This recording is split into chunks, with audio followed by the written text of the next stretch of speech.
حوتی سێ خۆشترین ڕۆژە لە لای من ئێستا لە ئەمنە سوورەکەی شاری سلێمانیم. ئەمڕۆ ڕۆژی ڕزگارکردنی شاری سلێمانیە. هەڵبەت ڕۆژی دواتر ئەمنە سوورەکە ڕزگار کرا. من لێرە شاید حاڵێکی ئەو کاتەم لەگەڵایەکە ئەو کاتە شاید حاڵ بوو لێرە بووە. کاکژین ئەگەر بێت ئێرە بە بیرەوەری تۆ یاخود وەکو شاید حاڵێک ئەو کاتە چۆن بوو بیرەوەری تۆ بۆ ڕزگارکردنی ئەمنە سوورەکە یاخود بۆ ڕاپەڕینی شاری سلێمانی؟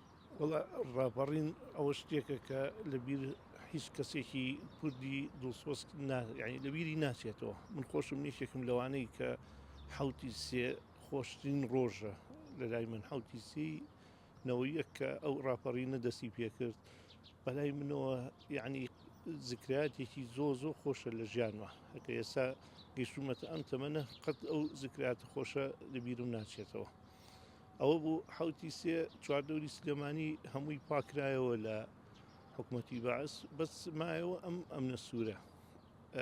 ئەمنە سوورەکە لە هەشتی مان ئیتر لە بەیانی و چواردەوری گیرا و وردە نزیکە بوونەوە هەتا گەیشتە نیوەڕۆ شەڕ بوو. شەڕێکی گەورە بوو کە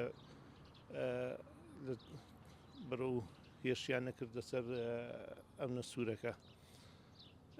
ئیترەوە بوو وردە بیناکە سووتێنرا، بینا گەورەکە کە جەماعەت لێەوە بەنزینیان نەکردە ناو لولەی ئینەکەوە قازیفەکانەوە، ئەمەی دەمی قازیفەکە و لێ نابم بینایەوە. خۆشترین شت بە لای منەوە کە ئەوەش یەکێک بوو لەوانی کە کورد خەڵکێکی مرۆڤ دۆستن، خەڵکێکن کە قەت تەعەدا ناکەنە سەر خەڵکی بێچەک، خەڵکێکی مەدەنی.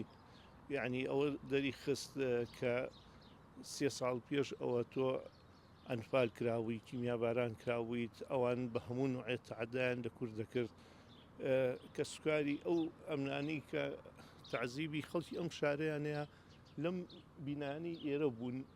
کاتێک کە شەڕەکان وتی بیوەسن بۆی ئایلەکان بچنە دەرەوە، پێشمەرگە بە قسەی کردن و شەڕەکان وەسان بۆ نیو سەعاتێک.